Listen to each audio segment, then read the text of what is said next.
नमस्कार। श्रीमती इंदिरा गांधी की हत्या के बाद एक नारा बना था, इंदिरा तेरा ये बलिदान याद रखेगा हिंदुस्तान। उनके जाने के बाद बना था। मेरा दिल कर रहा है मैं नारा लगा दूं, नीतीश तेरा ये बलिदान याद रखेगा हिंदुस्तान। नीतीश कुमार ने एक बहुत बड़ा बलिदान किया है। अपने मान, अपनी मर्यादा, अपने चाल, अपने चरित्र, अपने चेहरा, सब कुछ बलिदान करके वो बिहार की नगर वधू बन गए हैं। सब बिहार के लिए उन्होंने किया है। जिनके खिलाफ चुनाव लड़ा था, जिस सेक्युलरिज्म के लिए बिहार की जनता ने उन्हें वोट दिया था, कल उन्हीं को धोखा देकर वो बीजेपी के साथ हाथ मिलाने को तैयार हो गए और आज एक बार फिर वो मुख्यमंत्री हैं। नीतीश कुमार 11 साल से मुख्यमंत्री हैं और बीजेपी बिहार में चुनाव हारी थी 2015 में। कल चुनाव जीत गई है, वो बिहार को जीत गई है और ये सब नीतीश कुमार की वजह से संभव हुआ है। नीतीश कुमार ने जो कदम उठाया है उससे ये भी सुनिश्चित हो गया है कि एक बहुत बड़ा विपक्ष का जो गठबंधन आने वाले चुनाव में जो महज 1 साल 10 महीना दूर हैं, आने वाले चुनाव में बीजेपी को टक्कर दे सकता था, उसकी संभावना बहुत कम हो गई है। बहुत बुरी तरह से उसको प्रहार लगा है, चोट पहुंची है।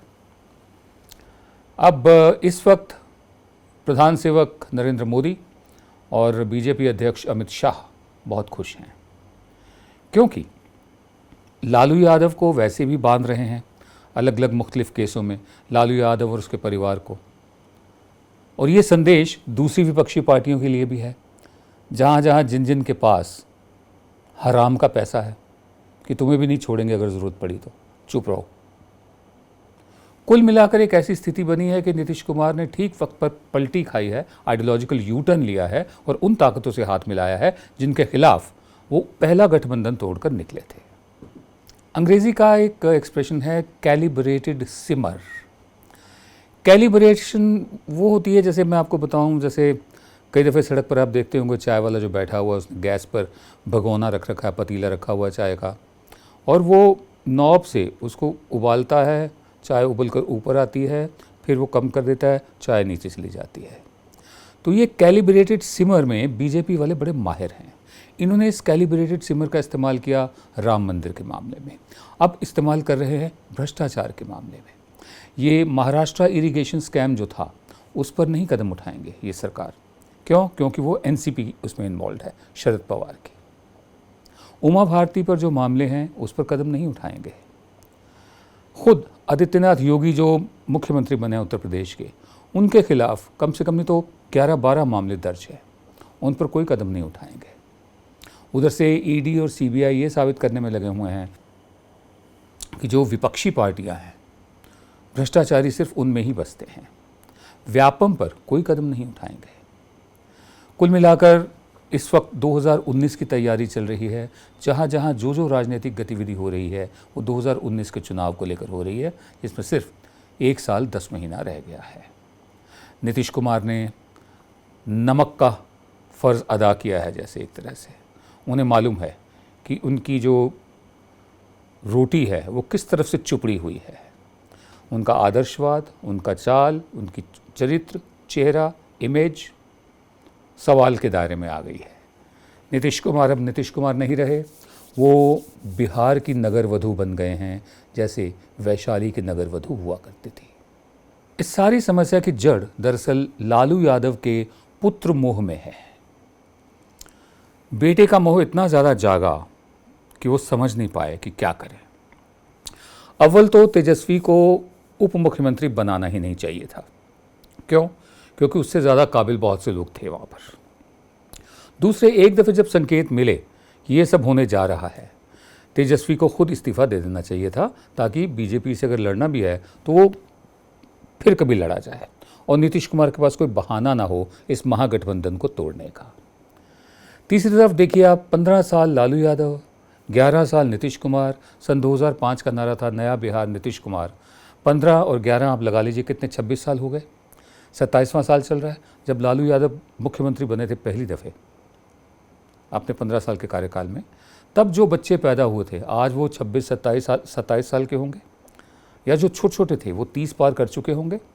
और बिहार के शहरों में नहीं, हिंदुस्तान के बाकी शहरों में या तो रिक्शा चला रहे हैं, या ड्राइवर हैं, या दर्जी हैं या फिटर हैं या मैकेनिक हैं।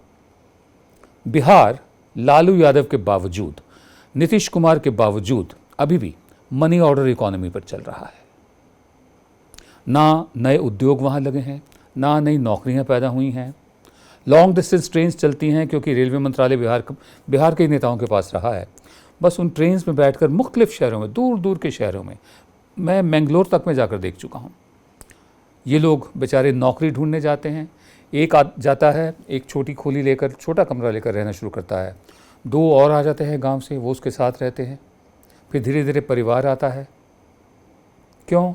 क्योंकि जो यहाँ पर कमा रहे हैं बहैसियत रिक्शा ड्राइवर या टोंगा ड्राइवर या फिटर, मैकेनिक, दर्जी, इतना भी बिहार में उनके लिए कमाना मुश्किल है, मुमकिन नहीं है। आसाम चले जाइए, वहाँ पर आपको मिलेंगे। कलकत्ता चले जाइए, क्या करें, मजबूरी है, रोज़ी रोटी कमानी है। बावजूद लालू यादव और नीतीश कुमार एम्प्लॉयमेंट, रोज़गार मिला नहीं है। नया बिहार नीतीश कुमार, ये सन 2005 का नारा था। देखते देखते 26 साल बीत गए। लालू नीतीश, इनके हाथों में बिहार रहा है और जो उसकी मौजूदा हालत है वो आप लोगों के सामने है। ITM यूनिवर्सिटी ग्वालियर के चांसलर रमाशंकर सिंह ने लिखा है कि जब सोमनाथ मंदिर पर तोड़ने के लिए हमला हुआ कि उसे तोड़ दिया जाएगा, तो शुरू में सारे पुजारियों ने मंत्रोच्चार शुरू कर दिया, मंत्र पढ़ने शुरू कर दिए। इन मंत्रों में उस सेना को वापस लौटाने के मंत्र शामिल थे, वशीकरण यानी बस में करने के मंत्र शामिल थे, उच्चाटन यानी ध्यान हटाने के मंत्र शामिल थे, हराने के मंत्र शामिल थे और आखिरकार मारने के लिए भी मंत्र शामिल थे। कुछ नहीं हुआ, ना होना था। वो फौज एकदम नज़दीक आ गई, आनी ही थी, कोई मुकाबले में था ही नहीं। तब सारे पुजारी मंदिर के अंदर के गर्भगृह में इकट्ठे होकर पूरे विश्वास से, ज्योतिर्लिंग साक्षात शिव स्वरूप भगवान से कातर भाव से, बेचारगी से सस्वर गाकर मंत्रोच्चार करने लगे, मंत्र पढ़ने लगे कि हे भगवान, आप प्रकट हो, तीसरा नेत्र खोलकर ये जो सेना बाहर आई हुई है इसको भस्म कर दें। कुछ ही समय वो सेना मंदिर में प्रवेश कर गई। बाकी इतिहास है, आप सब जानते हैं, ठीक है ना। और आज़ादी के बाद केंद्र सरकार ने सोमनाथ मंदिर का जीर्णोद्धार किया और आज वो इस रूप में विराजमान है। मैं आपको ये कहानी क्यों सुना रहा हूँ? सेना मंदिर को तोड़कर चली गई। मंत्रों में जो ट्रेंड थे, दीक्षित थे, सारे पुजारी ब्राह्मण मारे गए। वो अपने ही झूठ में विश्वास करते थे, औरों को विश्वास दिलाते थे। सदियों से मंत्रोच्चार के मम्बो जम्बो में लोगों को उलझा रखा था और वो यकीन करते थे इसमें। मैं आपको इसलिए सुना रहा हूँ कि RSS के एक प्रचारक हैं इंद्रेश कुमार, उन्होंने मेल टुडे के एक इंटरव्यू में कहा है कि भारतवासियों को चीन का मुकाबला करने के लिए मंत्रोच्चार करना चाहिए। और मंत्र का जो अर्थ है वो ये है कि कैलाश, हिमालय और तिब्बत चीन की आसुरी शक्ति से मुक्त हों। कैलाश, हिमालय और तिब्बत चीन की आसुरी शक्ति से मुक्त हों। आसुरी माने जो असुर होते हैं, सुर असुर, देवता और राक्षस का जो पूरा बना रखा है सिस्टम। तो ये मंत्रोच्चार के ज़रिए चीन को हराने की बात कर रहे हैं इंद्रेश कुमार। क्यों ना, हमें तो हैरानी नहीं होती जहाँ इनकी स्कीम ऑफ थिंग्स में, इनकी समझ में पुष्पक विमान उड़ते हों, जहाँ गणेश जी प्लास्टिक सर्जरी से बनाए गए हों, जहाँ स्टेम सेल टेक्नोलॉजी ऋषि मुनियों ने बहुत पहले ही ईजाद कर ली हो, जहाँ देसी घी के ज़रिए बच्चों को प्रिजर्व किया गया हो ताकि बाद में उन्हें खड़ा किया जा सके, तो वहाँ ये भी संभव है कि आप मंत्र पढ़िए और चीन की सेना एकदम डर के भाग जाएगी। अब हम क्या कहें बताइए? ये जो टेम्परामेंट है ये साइंटिफिक नहीं है और ये उन लोगों को समझ में नहीं आएगा जिनको कभी तालीम हासिल नहीं हुई। आपको बताना ज़रूरी था कि एक इंटरव्यू छपा है जिसमें इंद्रेश कुमार जो हैं प्रचारक, मेल टुडे में छपा है। वो कह रहे हैं कि मंत्रोच्चार से चीन की सेना को भगाया जाए, इससे भारतीयों में भी स्फूर्ति, ऊर्जा, विश्वास और तेज बढ़ेगा। तो चाहे वो हिंदू हों, चाहे मुसलमान हों, चाहे सिख हों, चाहे ईसाई हों, वो इस मंत्र का जाप करें जो भूटान की सीमा पर इस वक्त जो चल रहा है, चीन के साथ हमारा स्टैंड ऑफ चल रहा है, eyeball to eyeball, मंत्र से अपने आप ख़त्म हो जाएगा, उनका ये मानना है। आप क्या मानते हैं? सोचिए। नमस्कार। आप देख रहे थे जन गण मन की बात। हम आपसे एक बार फिर इल्तिजा करेंगे, रिक्वेस्ट करेंगे कि आप YouTube पर हमारे जो चैनल है उस पर सब्सक्राइब का बटन दबाइए, साथ में घंटी बनी हुई है, घंटी को दबाइए ताकि जब भी नया वीडियो अपलोड हो आपको खुद ब खुद सूचना उसकी मिल जाए।